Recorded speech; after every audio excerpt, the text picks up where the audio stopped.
Okay. Well, one of the things that uh, I want to talk about today, and this was actually an article that was shared with me by a member of our team. Ali had shared this with me the other day. It was an article in the New Yorker back in 2009. So right as the recession was hitting, and it's really talking about the differences between preserving what you have versus building on opportunity.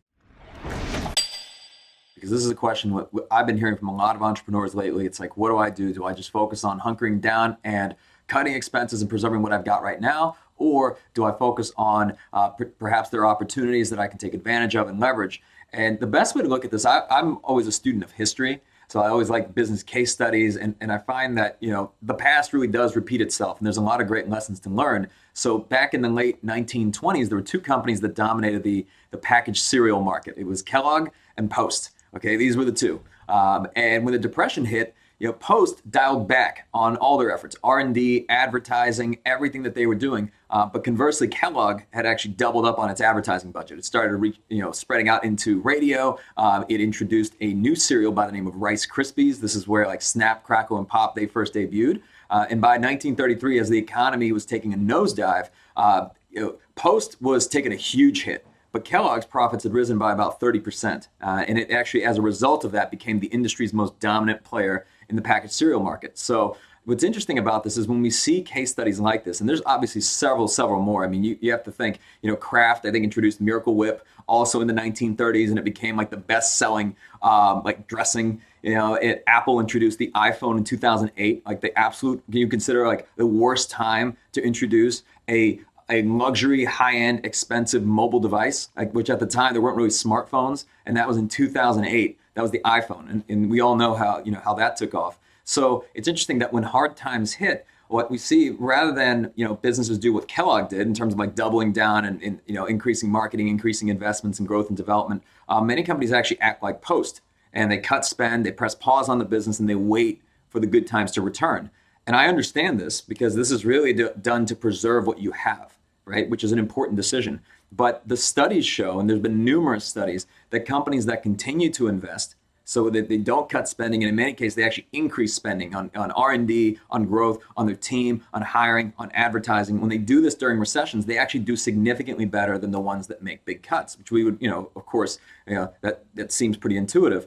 But the interesting thing about it is they don't just do better in the short term, they do substantially better in the long term. That to me was amazing. I think McKinsey, they did a study in the 1990s. They showed that the recession found that companies that remain market leaders, or actually more interestingly became the challengers to the market leaders during downturns. Those are the ones that increase their ad budgets. Those are the ones that increase their investment in their team and in their staff. But the companies that were at the bottom of the pile, that struggled the most, that took the biggest hit, reduced them.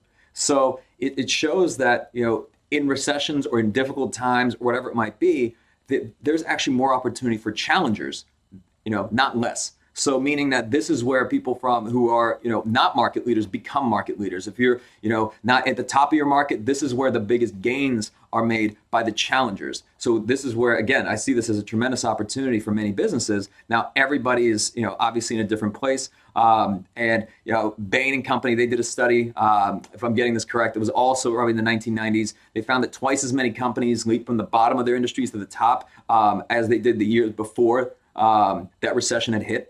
So that to me is another huge development. So really you have to think about two things. There's really two kinds of failure, right? One is sinking the boat. So like you wreck the company by making a bad bet, or the other one is missing the boat, which is you just let a great opportunity pass you by. And in the end, the choice is really yours. And it is whatever is best that you feel for your business and your team and your family and in your community. But I'll tell you that if you maintain a long-term outlook, I don't think there's ever been a better time to invest. And there's never been a better time to invest in your business, in your team, in yourself. A good example of this is if you look at like social right now and social ads. The CPM, the cost per thousand impressions, we last looked at this morning, the CPMs are down by 30%. Like running ads right now is 30% less expensive to reach the same amount of people. And consumption is up 300%. People are sitting home.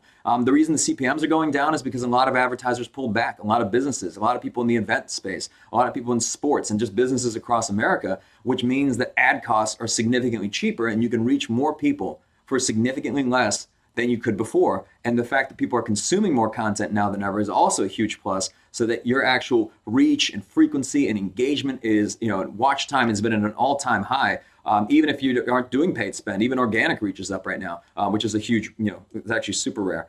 What I would love to hear from you guys is really, what are you doing during this time? Are you focusing on preservation and cutting expenses, or are you focusing on dialing in on opportunity? And you can text me 404-531-7691. I'd love to hear from you. And again, the choice is ultimately yours. What we are doing is we're continuing to invest. We're investing in our team. We're investing in our marketing.